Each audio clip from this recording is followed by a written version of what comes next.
seguridad. Arriba.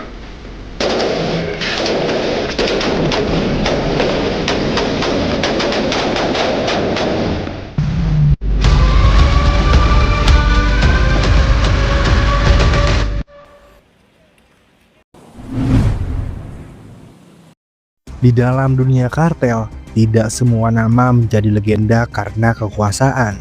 Beberapa justru diingat karena kematiannya mengubah segalanya. Edgar Guzman Lopez bukan gembong narkoba, bukan pemimpin faksi, bahkan bukan figur yang dikenal publik. Namun satu malam di tahun 2008, namanya menjadi titik balik dalam sejarah kartel Sinaloa. Kematian Edgar tidak menjatuhkan kartel, tidak menghentikan bisnis narkoba, justru sebaliknya. Dari kematiannya, lahir generasi baru penguasa kartel yang dunia kenal hari ini sebagai Los Capitos. Untuk memahami bagaimana itu bisa terjadi, kita harus mundur ke satu sosok yang selama ini berdiri di balik bayangan. Anak El Chapo yang tidak pernah menjadi bos, namun kematiannya mengubah arah perang kartel Meksiko.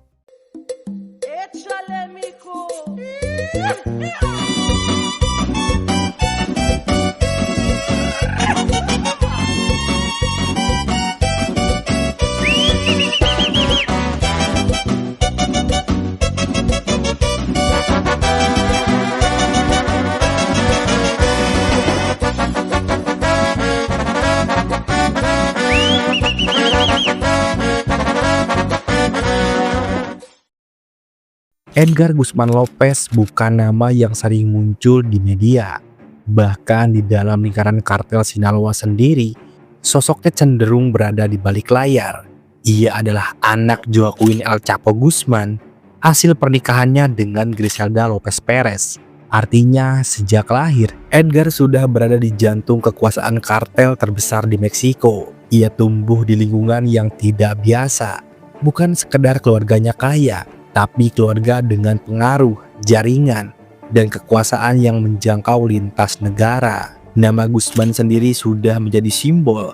Namun menariknya, Edgar bukan figur publik.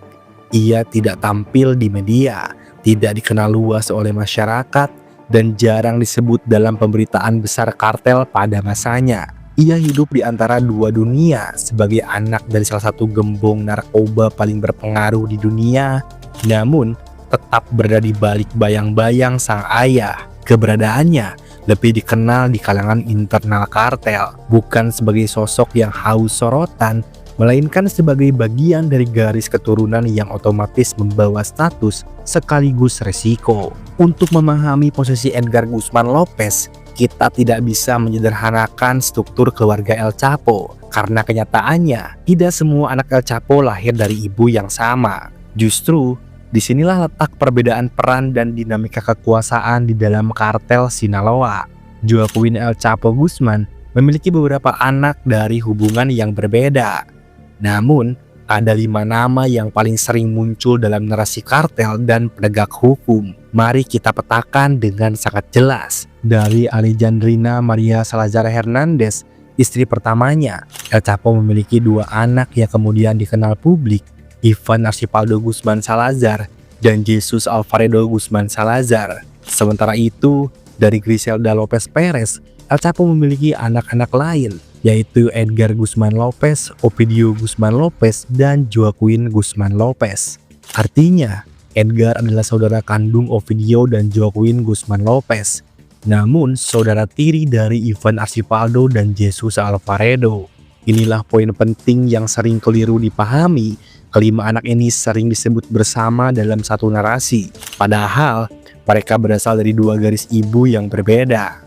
Perbedaan ini bukan sekedar urusan keluarga, tetapi ikut membentuk posisi, peran, dan timing keterlibatan mereka di dalam kartel Sinaloa. Edgar Guzman Lopez sendiri menempati posisi yang unik. Ia bukan figur publik, bukan mengendalikan operasi besar, dan tidak pernah tampil sebagai simbol kekuasaan kartel.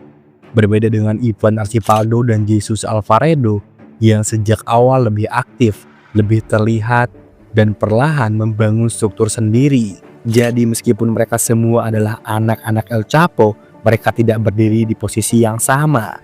2 ibu berbeda, latar waktu berbeda, dan jalur keterlibatan yang juga sangat berbeda. Dan di antara semua itu, Edgar Guzman Lopez tetap menjadi sosok yang paling senyap, namun justru berada di titik awal dari rangkaian peristiwa besar yang akan menyusul. Keberadaan Edgar lebih dekat ke simbol keluarga, anak seorang bos kartel, bukan bos itu sendiri. Generasi yang kemudian dikenal sebagai Los Capitos mengambil arah yang berbeda. Ivan Archibaldo dan Jesus Alvarado bersama Ovidio Guzman Lopez dan Joaquin Guzman Lopez terlibat langsung dalam produksi, distribusi, dan pengelolaan jaringan narkoba kartel Sinaloa. Nama mereka masuk dalam dakwaan resmi, muncul dalam operasi militer, dan tercatat dalam daftar buronan Amerika Serikat. Di titik ini, garis pemisahnya menjadi jelas. Edgar adalah anak dari seorang bos kartel, sementara Los Capitos adalah generasi baru yang tumbuh menjadi bos itu sendiri. Meski tidak berperan aktif dalam dinasti kartel Sinaloa, Edgar Guzman Lopez tetap menjadi target operasi aparat dan kartel saingan. Karena ia adalah anak dari Al Chapo, di dunia kartel, menyerang keluarga adalah bentuk teror yang paling efektif. Dan dalam kasus Edgar Guzman Lopez, yang diserang bukan perannya, melainkan identitasnya. Kehidupan pribadi dan gaya hidup Edgar Guzman Lopez sebagai anak dari Al Chapo, beliau dikenal tertutup. Ia tidak gemar tampil di ruang publik, tidak aktif membangun citra, dan tidak menjadikan status keluarganya sebagai alat pamer harta dan kekuasaan. Kehidupannya mewah, tapi senyap. Hal ini menciptakan kontras yang jelas jika dibandingkan dengan saudara-saudaranya Los Capitos, tumbuh di era yang lebih terbuka, lebih berani untuk menunjukkan gaya hidup, lebih sering tampil, dan tidak segan membangun citra sebagai pewaris kekuasaan. Pada menjelang tahun 2008, peta kekuasaan kartel di Meksiko sedang berada di titik paling rapuh. Kartel Sinaloa tidak lagi hanya menghadapi tekanan dari negara, tetapi juga konflik internal yang berubah menjadi perang terbuka. Salah satu konflik paling berdarah saat itu adalah pecahnya hubungan antara kartel Sinaloa dengan kelompok Beltran Leyva. Dulu mereka adalah sekutu, berbagi rute, berbagi jaringan, dan berbagi kepentingan. Namun aliansi itu runtuh, berubah menjadi permusuhan yang sangat brutal. Perang ini bukan sekedar perebutan wilayah, ini adalah perang balas dendam, memperebutkan harga diri. Akibatnya tingkat kekerasan melonjak tajam. Penyerangan dilakukan terang-terangan, target tidak lagi terbatas pada operator lapangan, tetapi juga orang-orang yang memiliki nilai simbolik. Dalam situasi seperti ini, tidak ada lagi zona aman. Siapapun yang memiliki hubungan darah dengan para pemimpin kartel berada dalam resiko yang sama. Dan di tengah konflik yang semakin liar inilah, nama Edgar Guzman Lopez ikut terseret, meski ia sendiri bukan pemain utama dalam medan perang. Pada tepat tahun 2008, kekerasan yang selama ini bergerak di balik layar akhirnya menyentuh lingkaran paling pribadi El Chapo. Edgar Guzman Lopez tewas ditembak dalam sebuah serangan bersenjata di tempat umum di wilayah Culiacan, Sinaloa, jantung kekuasaan kartel Sinaloa. Serangan itu terjadi dengan sangat cepat. Para pelaku datang terorganisir, mengetahui targetnya, dan langsung mengeksekusi tanpa memberi ruang untuk lolos. Edgar bukan sedang memimpin operasi, bukan sedang melakukan transaksi, dan bukan berada di medan konflik. Namun, justru disitulah pesan itu disampaikan. Pembunuhan ini membawa pesan politik yang jelas di dunia kartel. Serangan terhadap Edgar bukan dimaksud untuk menjatuhkan seorang operator, melainkan untuk mengguncang seorang El Chapo. Inilah bentuk komunikasi paling keras dalam dunia kartel, bahwa perang telah masuk ke wilayah personal. Dan sejak peristiwa itu, konflik yang sebelumnya tersembunyi berubah menjadi permusuhan terbuka yang jauh lebih brutal. Kematian Edgar Guzman Lopez tidak berhenti sebagai tragedi keluarga. Peristiwa ini menjadi titik balik besar di dalam struktur kekuasaan kartel Sinaloa. Setelah Edgar tewas, garis pertahanan pribadi El Chapo runtuh. Semangatnya turun, seperti seorang ayah yang sangat kehilangan anak yang ia sayangi. Dan di saat yang sama, anak-anaknya yang lain mulai bergerak ke garis depan. Ivan Archibaldo dan Jesus Alvarado bersama dua adik tiri mereka Ovidio Guzman Lopez dan Joaquin Guzman Lopez perlahan mengambil peran yang sebelumnya belum sepenuhnya mereka kuasai. Inilah fase ketika Los Capitos mulai benar-benar terlihat. Bukan lagi sekedar anak bos, melainkan figur yang aktif mengelola kekuasaan, mengamankan wilayah, dan mempertahankan dominasi keluarga Guzman. Tanpa kematian Edgar, proses ini kemungkinan tidak akan terjadi begitu cepat. Kematian tersebut memaksa anak-anak El Chapo yang lain untuk memilih antara tetap berada di balik bayangan atau maju dan mengambil alih kendali. Dan pilihan itulah yang kemudian melahirkan sosok Los Capitos seperti yang sudah dikenal dunia hari ini.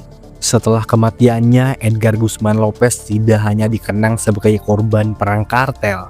Dikuliakan berdiri sebuah kenotep monumen peringatan untuk Edgar. Bukan makam biasa, melainkan penanda status, pengaruh, dan kekuasaan lama keluarga Guzman. Dalam dunia kartel, bahkan kematian pun bisa menjadi pesan bahwa kekuasaan lama pernah ada dan telah dibayar dengan darah. Untuk mantan istri Edgar sendiri, memilih hidup di luar struktur kartel. Hidupnya justru bergerak menjauh dari dunia bawah tanah. Ia kemudian menikah dengan Julio Cesar Chavez Jr., seorang figur publik di dunia olahraga dan hiburan Meksiko. Transisi ini menciptakan kontras yang tajam dari lingkungan kartel yang penuh kekerasan menuju dunia selebritas yang terbuka dan disorot media. Kematian Edgar juga meninggalkan satu kenyataan yang tidak bisa dihindari. Ia meninggalkan seorang anak yang tumbuh tanpa ayah. Berbeda dengan generasi sebelumnya, anak Edgar tumbuh di era yang sama sekali berbeda. Identitasnya membawa beban ganda sebagai anak dari Edgar Guzman Lopez dan sebagai cucu dari El Chapo. Nama besar itu tidak hilang, ia justru hidup dan terus dibicarakan di ruang digital. Media sosial membuat garis antara kehidupan pribadi dan sejarah kartel menjadi kabur. Setiap kemunculan, setiap jejak selalu dikaitkan dengan masa lalu keluarganya. Dan bagi anak Edgar, warisan yang ia terima bukan tahta kartel, melainkan identitas yang tak pernah ia pilih. Jika dilihat secara utuh, kisah Edgar Guzman Lopez ini menunjukkan bahwa kematian Edgar bukan sekedar tragedi personal, melainkan pemicu perubahan besar. Edgar mewakili era lama, kekuasaan yang masih berpusat pada satu figur sang ayah, dijalankan dalam senyap dan dijaga dari sorotan. Sementara Los Capitos tumbuh di era berbeda, lebih terbuka, lebih agresif, dan akhirnya tampil sebagai penguasa generasi baru. Namun dengan melihat struktur keluarga, konteks zaman, dan dampak dari satu kematian, garis pemisah itu kini terlihat tegas. Edgar Guzman Lopez tidak tertukar dengan Ovidio Guzman Lopez, tidak disamakan dengan Ivan Archipaldo, dan tidak diposisikan sebagai sesuatu yang bukan dirinya. Ia bukan bos kartel, ia bukan Los Capitos, namun kematiannya mengubah arah sejarah kartel Sinaloa. Dan dalam dunia kriminal terorganisir, kadang satu nyawa lebih menentukan nasib masa depan daripada 1000 keputusan.